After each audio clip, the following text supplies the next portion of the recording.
시간 하나님 말씀 보겠습니다. 하나님 말씀은 룻기 4장 1절에서 8절 말씀입니다. 룻기 4장 1절에서 8절 말씀입니다. 우리 한 절씩 교독하겠습니다. 보아스가 성문으로 올라가서 거기에 앉아있더니 마침 보아스가 말하던 기업 물을 자가 지나가는지라. 보아스가 그에게 이르되 아무개여 이리로 와서 앉으라 하니 그가 와서 앉음에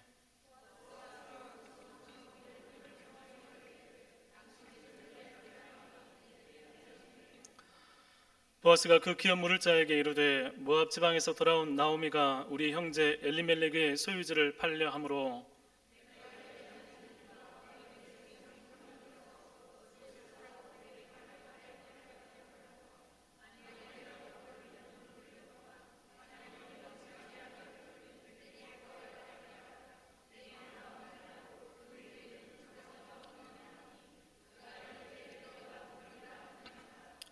보아스가 이르되 내가 나오미의 손에서 그 밭을 사는 날에 곧 죽은 자의 아내 모압 여인 룻에게서 사서 그 죽은 자의 기업을 그의 이름으로 세워야 할지니라 하니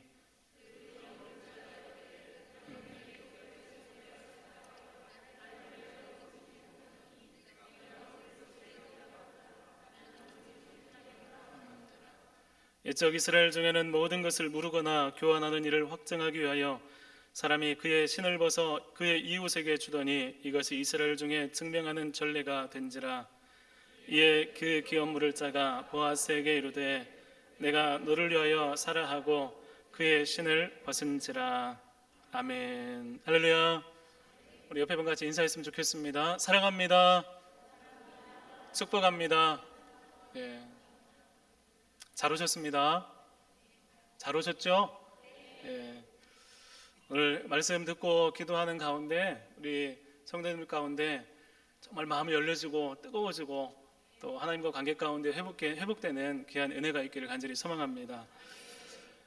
사실 룻기를 젊은 예배 때 계속 하다가 이제 금요 예배 때 이렇게 하게 되는데 사장입니다. 우리가 룻기를 볼 때 우리 반드시 염두에 둬야 할 것이 있는데 그것은 그 시대가 어느 시대냐 하는 것입니다. 룻기가 어느 시대죠? 청년 우리 사사시대입니다. 사사시대. 룻기는 사사시대라는 것입니다. 여러분 그것 하나만으로 정말 많은 말씀을 하고 있음을 우리가 볼 수 있어야 됩니다. 여러분 사사시대는 어떤 시대였다고 많이 들었습니까? 자기의 소견대로 내 마음대로 엉망진창인 시대. 질서가 파괴되고 영적이고 도덕적이고 체계적인 시스템 없이 그냥 자기가 생각나는 대로 사는 시대라고 할 수 있습니다. 그와 같은 시대에 룻기는 말씀을 붙들고 살아가는 사람들이 있었다라고 증언하고 있습니다. 사사시대 다 제멋대로 살아가는데 이 룻기 한 편이 그 시대에도 하나님의 말씀을 붙들고 살아가는 사람이 있었다. 그리고 그 말씀을 붙들고 믿음을 통해 하나님이 일하심이 그 삶이 나타났다는 것을 우리에게 말씀해 주고 있습니다.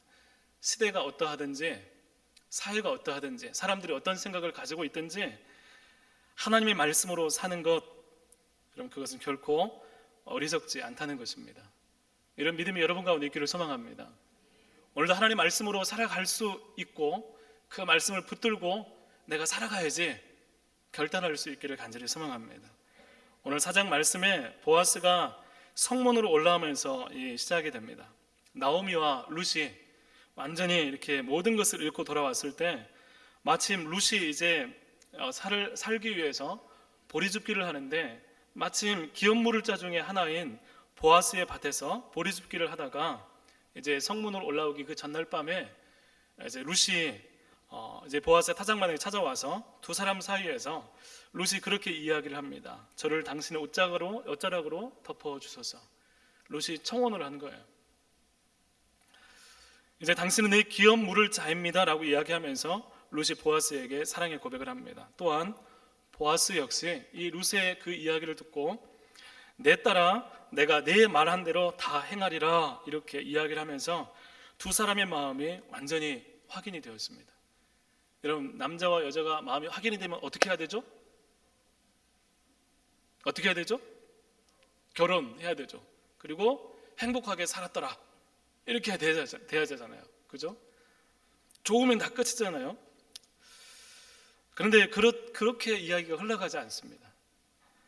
두 사람이 마음이 하나가 되었다고 해서 감정적으로 어물쩡 그렇게 넘어가지 않습니다. 여러분, 이 보아스와 룻의 관계는 공식적으로 다루어야 하는 부분이 있었기 때문입니다. 여러분, 보아스가 정말 멋진 남자인 이유가 여기 있습니다. 보아스는 자기 욕심 채우려고 감정에 이끌려서 상황에 따라서 내가 하고 싶은 대로 그렇게 선택하지 않았다는 것입니다.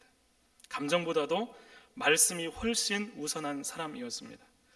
특별히 보아스도 기업물을 짜였지만 엘리멜렉 친족 중에 보아스보다 더 앞선 우선권이 있는, 더 가까운 우선순위에 있는 사람이 한 사람이 있었습니다. 그래서 보아스가 그 사람에게 물어보아야 된다라고 해서 이제 오늘 이렇게 성에 올라와서 이제 물으려고 올라온 것입니다. 우리 1절 말씀을 같이 한번 읽어보겠습니다. 1절 같이 읽겠습니다. 시작. 보아스가 성문으로 올라가서 거기 앉아있더니 마침 보아스가 말하던 기업물을 짜가 지나가는지라. 보아스가 그에게 이르되 아무개여 이리로 와서 앉으라 하니 그가 와서 앉으매. 여러분, 이 말씀 가운데 사람의 이름이 나옵니까? 뭐라고 나오죠? 아무개. 여러분, 이 이름을 잘 기억해 두셨으면 좋겠습니다. 그리고 그 다음에 눈에 띄는 단어가 있습니다. 마침이라는 단어입니다. 룻기에서 마침이라는 단어는 이 사람이 지나가는 일이 하나님의 섭리 안에서 이루어지고 있다는 것을 의미하는 단어입니다. 룻기에 보면 마침이 계속 나옵니다. 이 기업물을 짜 중에 한 사람이 지나갈 때 보아스가 부릅니다. 아무개여 여기 좀 앉으십시오. 그리고 누구를 청하냐면 증인을 삼기 위해서 장로 10명을 함께 초청합니다. 그리고 보아스가 이야기합니다. 엘리멜렉의 집안 이야기를 하고 나오미의 이야기를 합니다. 지금 아무개 당신이 기업물을 짜 중에 우선순위 1순위입니다. 당신이 이 기업을 물으시겠습니까? 이 가정을 회복시켜 주시겠습니까? 라고 보아스가 묻습니다. 그랬더니 그 사람이 뭐라고 반응하죠? 4절 말씀에 보면 내가 물으리라 라고 얘기를 하는 거예요. 너무나 쉽게 내가 할게. 아마 보아스가 뜨끔했을 거예요. 나 룻 괜찮은데 얘가 선택을 하면 안 되는데 하는 마음이 있을지도 모르겠어요. 그런데 이 사람이 쉽게 내가 물으리라 얘기한 거예요. 여러분, 이 사람이 왜 이렇게 쉽게 물은다고 이렇게 얘기했을까요? 여러분, 이스라엘은 땅을 영구적으로 사서 소유할 수 없습니다. 내가 만약에 누군가의 땅을 이렇게 저당 잡혀서 내가 그 땅을 샀더라도 희년이 차면 그 땅을 원주인에게 돌려주게 되어 있습니다. 그런데 영구적으로 땅을 자기 가문의 기업으로 가질 수 있는 방법이 하나 있습니다. 그 뭐냐면 어떤 친족의 이 가정이 어려울 때 그 기업을 물려주는 거예요. 그 기업을 땅을 사주고 다시 회복해 주는 거예요. 그런데 그 물려준 그 가정의 가문이 자녀가 없이 다 죽어요. 그러면 그 땅이 영원히 자기 가문의 것이 되는 거예요. 여러분, 계산을 했을 것입니다. 나오미가 나이가 많았겠죠. 그죠? 또 나오미가 만약에 이 아무개하고 이렇게 한다고 해서 결혼한다고 해서 자녀가 생길 일은 만무하겠죠. 이 아무개는 계산이 서 있었던 거예요. 내가 이득이 되겠구나. 그래서 내가 이걸 물으겠습니다라고 대답을 한 것입니다. 그래서 보아스가 다시 묻는 거예요. 5절 말씀해 보면 그런데 나오미 혼자만 있는 게 아니고 죽은 자의 아내, 그의 아들 룻이, 그의 아들의 아내 며느리 룻이 있다는 것입니다. 여러분, 기업 물은다는 것은 조건이 있습니다. 여러분, 일단 돈이 있어야 되고요. 그 기업을 사서 줘야 되니까 돈이 있어야 됩니다. 그리고 그 미망인과 결혼을 해서 아들을 낳아서 그 아들에게 이 기업을 물려줘야 되는 거예요. 처음에는 나오미 하나는 될 줄 알았는데 나오미도 책임져야 되고 룻도 책임져야 되고 또 아들이 나와서 태어나면 땅도 다시 줘야 돼요. 손해가 이만저만이 아니겠죠. 순식간에 이런 계산을 한 이 사람이 이번에는 어떻게 대답을 하는가 하면 나는 못하겠습니다라고 다시 이야기를 합니다. 그 이유를 6절 말씀해 보니까 뭐라고 되냐면 내 기업에 손해가 날까 나는 못하겠다라고 이야기를 합니다. 여러분, 다른 번역본에 보니까 좀 더 리얼하게 표현되어 있습니다. 내 재산만 충나게 생겨서 나는 기업을 무르지 않겠습니다라고 이야기를 합니다. 그리고 자신이 한 말에 대해서 책임을 지해서 한 가지 행동을 합니다. 어떤 행동을 하죠? 신발을 벗어 던집니다. 그리고 그것을 증거로 삼았다라고 이야기합니다. 이건 내가 책임을 안 진다는 뜻입니다. 우리 신명기 25장 8절에서 10절 말씀에 이런 내용이 있습니다. 우리 신명기 같이 한번 읽어보겠습니다. 시작. 그 성읍 장로들은 그를 불러다가 말할 것이며 그가 이미 정한 뜻대로 말하기를 내가 그 여자를 맞이하기를 즐겨하지 아니하노라 하면 그의 형제의 아내가 장로들 앞에서 그에게 나아가서 그의 발에서 신을 벗기고 그의 얼굴에 침을 뱉으며 이르기를 그의 형제의 집을 세우기를 즐겨 아니하는 자에게는 이같이 할 것이라 하고 이스라엘 중에서 그의 이름을 신 벗김 받은 자의 집이라 부를 것이니라. 아멘. 이 신명기 말씀에는요, 형제의 기업을 물러줄 것이다 라고 이야기를 하고 있습니다. 만약 그렇지 않다면 신을 벗겨서 침을 뱉고 이 가문이 더 이상 이름이 아니라 신 벗김 받은 자의 집이다 라고 일컬음을 당하게 되었다고 말씀에 기록하고 있습니다. 기업을 무르는 것을 거부하는 자가 있으면 그런 대접을 한다는 것입니다. 여러분, 신 벗김 받은 자의 집이다, 이 말은 경멸적인 말이에요. 어떻게 보면 수치스러운 말입니다. 침 뱉고 신을 벗겨서 이 가문에 대해서 수치를 주는 그런 내용입니다. 왜냐하면 그의 형제의 집을 세우기를 즐겨하지 않았기 때문에, 이 사람은 형제의 대가 끊기는 위기 가운데 있는데 신경 쓰지 않았기 때문에, 그래서 신을 벗는다는 것은 수치스러운 일이에요. 이런 신을 벗는 것은 굉장히 수치스러운 일입니다. 여러분, 신벗김을 받은 자가 부끄러움을 당하던 이 당시에 신명기가 쓰였던 모세 시대와 사사 시대 뭐가 다를까요? 이 당시 모세가 살았던 그 시대에는 하나님 말씀을 따라 가르치고 말씀대로 순종하던 때였지만, 지금 보아스가 사는 사사 시대는 어떤 시대라고 했죠? 내 마음대로 하는 시대. 그래서 지금 이 사람은 어떻게 하냐면 남들이 신을 벗길 필요도 없어요. 내가 신을 벗어서 그냥 던져버리는 거예요. 남이 욕하든지 말든지 나는 손해나면 안 돼. 그냥 자기가 신을 벗는 것입니다. 손해되는 일이라면 절대 할 수 없어. 그것이 하나님 말씀이든 하나님의 뜻이든 어떤 가치가 있든 나는 도저히 할 수 없어라고 신을 벗는 것입니다. 여러분, 어떤 마음으로 이 시대를 여러분들은 살아가고 있습니까? 어떤 자세로 신앙생활을 하고 있습니까? 많은 사람들이 신앙생활을 하는데 하나님의 말씀을 따라서, 하나님께서 원하시는 뜻을 따라서 신앙생활을 하는 것이 아니라 말씀이 뭐라 하든 상관없이 이 시대의 시대 정신, 이 시대의 가치, 오늘 1순위 자의 심을 벗었던 그 마음들처럼 이 시대 정신에 물들어서 사는 것을 우리가 많이 보게 됩니다. 우리 교회에서도 마찬가지입니다. 여러분, 한국 교회에서 시대 정신이 뭐라고 생각하십니까? 여러분, 그것은 성공입니다.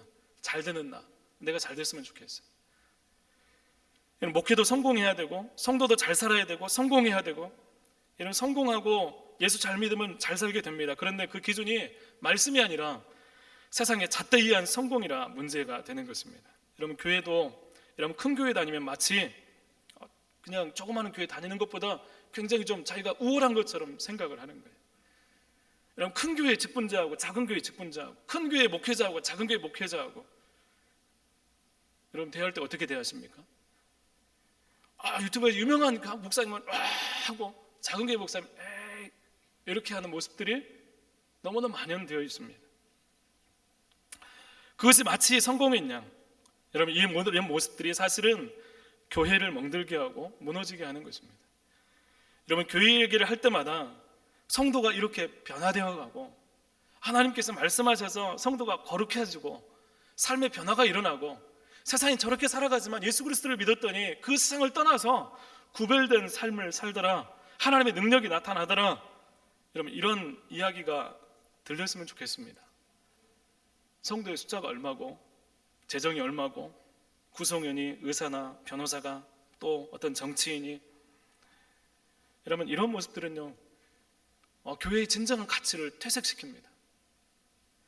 여러분, 청빈하고 가난하고 인내하고 헌신하고 절제하고 정말 하나님만 붙들고 살아가는 그 삶에 대한 동경, 이런 것들이 현저하게 사라지게 되는 거예요.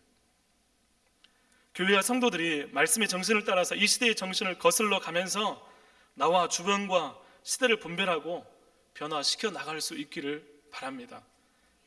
그 속에 함몰되어 가는 사람의 모습이 아니라 그리스도를 일으키고 변화되는 것이 우리에게 맡겨진 사명이자 주님께서 원하시는 것입니다. 사랑하는 성도 여러분, 오늘 우리는 이 시대 속에서 1순위자, 기업물의 1순위자처럼 살고 있지는 않습니까?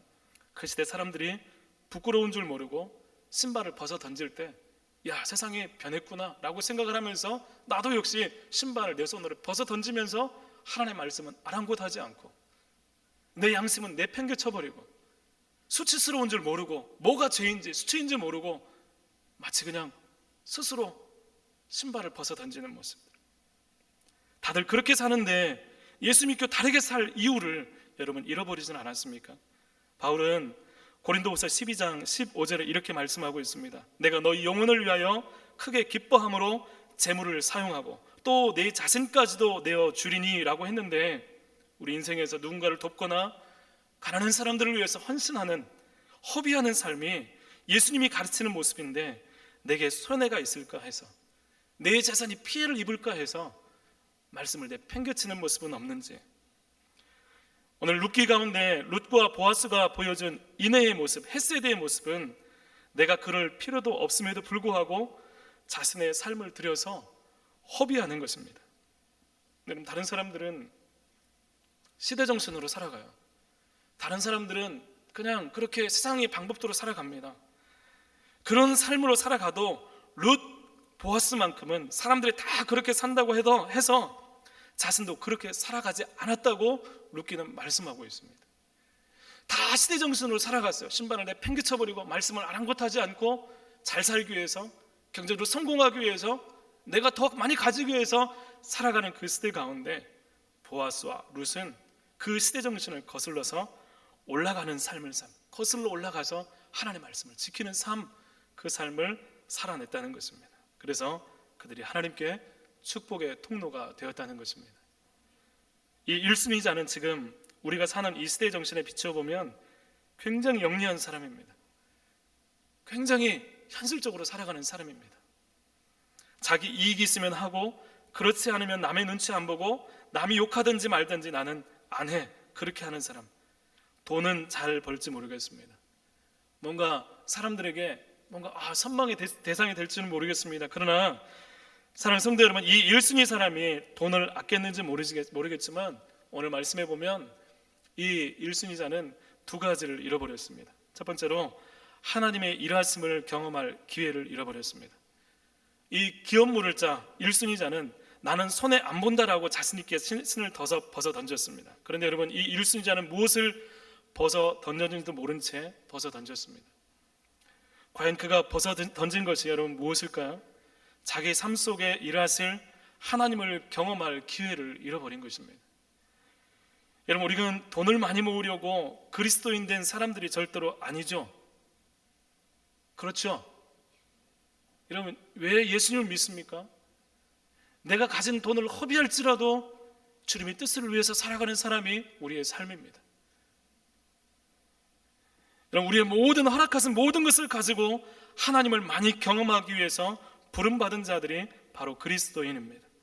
그리스도인들의 자랑, 부유함, 힘들이 어디서 나오냐면 통장에 있는 잔고에서 나오는 것이 아닙니다.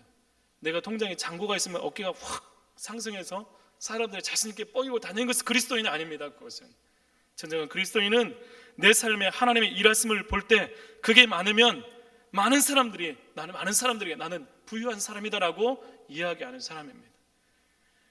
여러분들에게 하나님을 경험하는 일들이 많아지기를 소망합니다. 기도했을 때, 어려울 때, 힘겨울 때, 마음 가운데 기도의 제목들 가운데 기도했더니 하나님께서 말씀하셨더라. 아무도 몰라주는데 내 마음속 깊은 곳을 만져주시면서 하나님이 살아계심을 내게 들려주십니다. 여러분, 그 사람은 돈이 없어도 사람들한테 이야기할 거예요. 하나님이 살아계시다고. 힘겨운 사람들 갈 거예요. 내가 도와주겠다고, 기도해 주겠다고, 하나님이 역사하신다고. 이 1순위자, 그는 똑같이 그 시대를 살았던 사람입니다. 똑같은 현장에 있던 사람입니다. 똑같은 베들레헴에 살았지만, 똑같은 기회가 왔지만, 그러나 그에게는 아무 일도 일어나지 않습니다.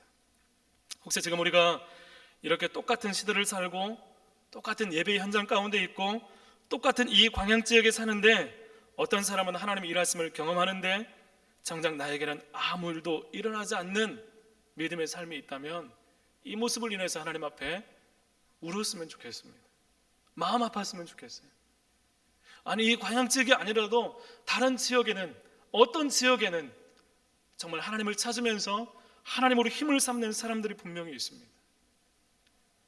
여러분, 우리 지역이 그런 지역이 되기를 기도했으면 좋겠습니다.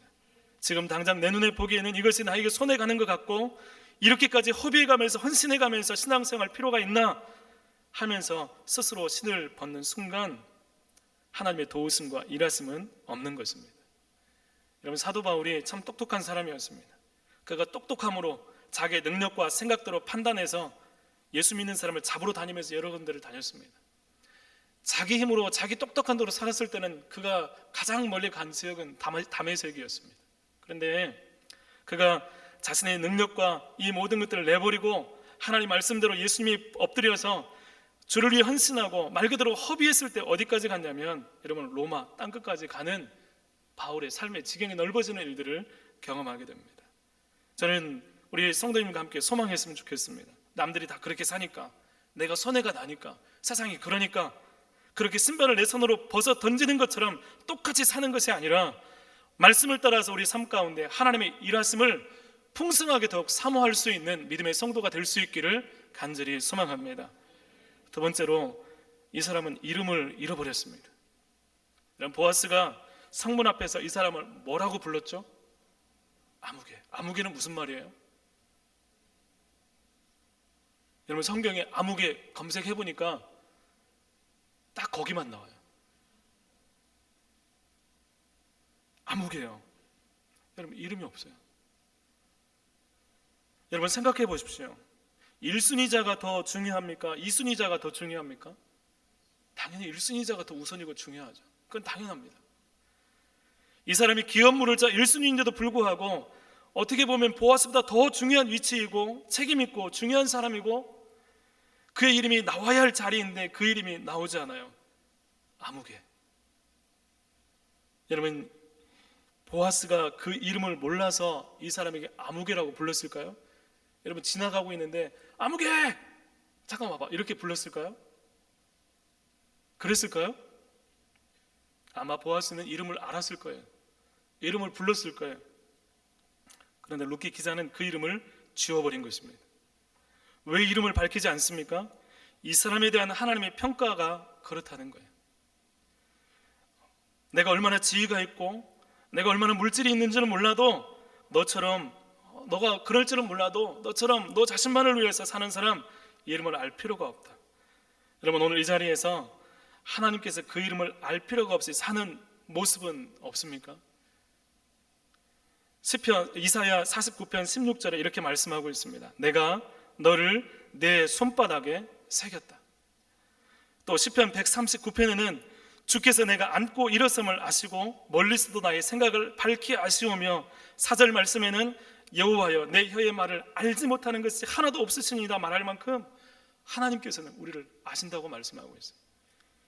여러분, 다 아시는 하나님인데 너처럼 손해 안 본다고 그냥 그 하나님의 말씀 정도를 차버리는 사람, 내 이웃의 아픔과 고통에 아무런 마음도 반응도 없는 사람, 남의 필요에 아무런 마음이 없는 사람, 그렇게 사는 사람 하나님께서 기억하지 않는다는 것입니다. 여러분, 예수님께서 마지막 때 다시 오실 때도 그와 같은 일이 일어납니다. 많은 사람들이 모였을 때 내가 너희를 알지 못한다고 말씀하시는 내용들이 있습니다.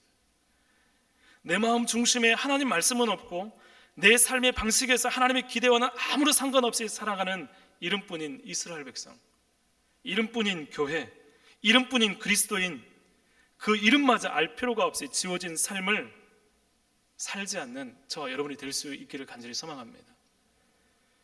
여러분, 이 사람은 그래서 이름이 사라졌습니다. 반대로 원래 그 이름이 빛나야 할 자리에 누구 이름이 써 있는가 하면 보아스가 써 있습니다. 보아스. 우리 에스더 말씀 가운데 보면 그런 말씀이 있습니다. 이제 모든 유다 백성들이 다 멸망할 위기 가운데 있을 때 모르드게가 에스더에게 했던 이야기가 있습니다. 제가 읽어드리겠습니다. 너는 왕궁에 있으니 모든 유다인 중에 홀로 목숨을 건지리라 생각하지 말라. 이때에 내가 만일 잠잠하여 말이 없으면 유다인은 다른 데로 말미암아 노임과 구원을 얻으려니와 너와 내 아버지 집은 멸망하리라. 무슨 말입니까?